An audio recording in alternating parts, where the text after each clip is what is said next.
Sahabat ODB, pembacaan Alkitab hari ini terambil dari 1 Raja-Raja pasal yang ke-18, ayat yang ke-25 sampai dengan ayat yang ke-27, lalu dilanjutkan dengan ayat yang ke-30 sampai dengan ayat yang ke-38. Kemudian Elia berkata kepada nabi-nabi Baal itu, "Pilihlah seekor lembu dan olahlah itu dahulu, karena kamu ini banyak. Sesudah itu panggillah nama Allahmu, tetapi kamu tidak boleh menaruh api." Mereka mengambil lembu yang diberikan kepada mereka, mengolahnya dan memanggil nama Baal dari pagi sampai tengah hari. Katanya, "Ya Baal, jawablah kami." Tetapi tidak ada suara, tidak ada yang menjawab. Sementara itu mereka berjingkat-jingkat di sekeliling mezbah yang dibuat mereka itu. Pada waktu tengah hari, Elia mulai mengejek mereka. Katanya, "Panggillah lebih keras, bukankah Dia Allah?" Mungkin ia merenung, mungkin ada urusannya, mungkin ia bepergian, barangkali ia tidur dan belum terjaga. Kata Elia kepada seluruh rakyat itu, "Datanglah dekat kepadaku." Maka mendekatlah seluruh rakyat itu kepadanya. Lalu ia memperbaiki mezbah Tuhan yang telah diruntuhkan itu. Kemudian Elia mengambil 12 batu, menurut jumlah suku keturunan Yakub. Kepada Yakub ini telah datang firman Tuhan, "Engkau akan bernama Israel." Ia mendirikan batu-batu itu menjadi mezbah demi nama Tuhan, dan membuat suatu parit sekeliling mezbah itu yang dapat memuat 2 sukat benih. Ia menyusun kayu api, memotong lembu itu, dan menaruh potongan-potongannya di atas kayu api itu. Sesudah itu ia berkata, "Penuhilah 4 buyung dengan air, dan tuangkan ke atas korban bakaran, dan ke atas kayu api itu." Kemudian katanya, "Buatlah begitu untuk kedua kalinya."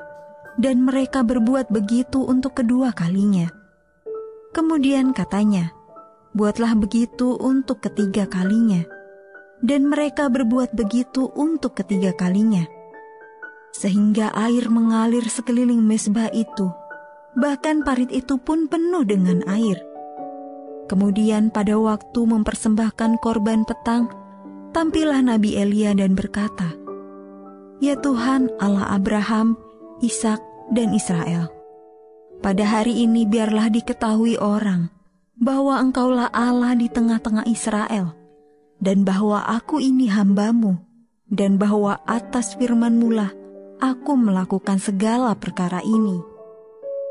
Jawablah aku ya Tuhan, jawablah aku, supaya bangsa ini mengetahui bahwa Engkaulah Allah. Ya Tuhan, dan Engkaulah yang membuat hati mereka tobat kembali." Lalu turunlah api Tuhan menyambar habis korban bakaran, kayu api, batu dan tanah itu. Bahkan air yang dalam parit itu habis dijilatnya. Ayat mas renungan hari ini terambil dari 1 Raja-Raja pasal yang ke-18 ayat yang ke-36. Biarlah diketahui orang bahwa Engkaulah Allah. Judul renungan kali ini, Allah mendengar semuanya, ditulis oleh James Bank. Salah satu jangka waktu keterlambatan pengiriman surat yang terlama dalam sejarah adalah 89 tahun. Pada tahun 2008, seorang pemilik rumah di Inggris menerima undangan pesta yang dikirim pada tahun 1919 dan ditujukan kepada pemilik rumahnya di masa lalu. Undangan itu diletakkan dalam kotak suratnya oleh petugas pos. Tetapi alasan mengapa undangan itu baru diterima setelah sekian puluh tahun masih tidak diketahui. Upaya manusia yang terbaik untuk berkomunikasi terkadang berakhir dengan kegagalan. Tetapi kitab suci menyatakan dengan jelas bahwa Allah tidak pernah gagal mendengar seruan umatnya yang setia. Dalam 1 Raja-Raja 18, Nabi Elia menunjukkan perbedaan yang sangat nyata antara Dewa Baal dan Tuhan Allah. Dalam suatu kontes, untuk membuktikan siapa Allah yang benar, Elia menyindir nabi-nabi Baal yang telah berdoa berjam-jam tanpa hasil. Panggillah lebih keras, bukankah dia Allah? Mungkin dia merenung, mungkin ada urusannya, mungkin dia bepergian. Barangkali ia tidur dan belum terjaga. Kemudian Elia berdoa memohon jawaban Allah agar umatnya berpaling kembali kepadanya. Dan kuasa Allah pun benar-benar dinyatakan. Sahabat ODB, walaupun doa-doa kita mungkin tidak selalu dijawab secepat doa Elia, kita tetap bisa yakin bahwa Allah mendengar doa-doa kita. Mazmur 34 ayat yang ke-18.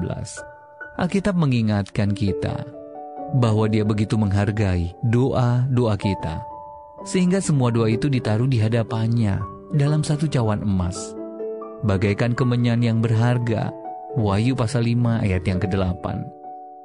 Allah akan menjawab setiap doa dengan hikmat dan caranya yang sempurna. Doa yang dikirim ke sorga tidak akan hilang di tengah jalan. Apa artinya bagi Anda bahwa Allah peduli dan mendengar doa-doa Anda? Bagaimana cara Anda berterima kasih kepadanya atas kesetiaannya mendengarkan seruan doa Anda hari ini? Ya Bapa, sungguh luar biasa bahwa Engkau selalu mendengar doa-doaku.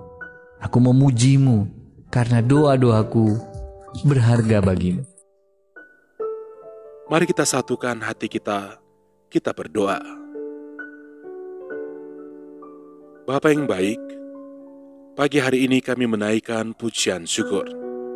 Kami berterima kasih kepadamu, karena Engkau telah memberkati kami kembali melalui firman-Mu yang sudah kami baca dan yang telah kami renungkan bersama. Inilah kehidupan kami ya Tuhan, kami serahkan ke dalam tangan-Mu. Engkau Tuhan kami yang baik, Engkau Tuhan kami yang setia, yang akan menyertai kami sampai selama-lamanya. Terima kasih Tuhan Yesus. Sepanjang hari ini ya Tuhan, kami serahkan seluruh kehidupan kami ke dalam tangan-Mu. Dalam segala aktivitas pekerjaan kami yang akan kami kerjakan di sepanjang hari ini, Engkau akan menyertai kami lagi. Engkau akan menuntun kami. Engkau akan membuat berhasil apapun yang kami kerjakan. Dan Engkau Tuhan sumber berkat. Engkau akan memberkati setiap pekerjaan kami. Inilah yang menjadi doa kami pada pagi hari ini. Engkau Tuhan yang selalu mendengar, dan Engkau pasti akan menjawab setiap permohonan doa kami yang sudah kami naikkan kepadamu. Di dalam nama Tuhan Yesus Kristus. Haleluya. Amin.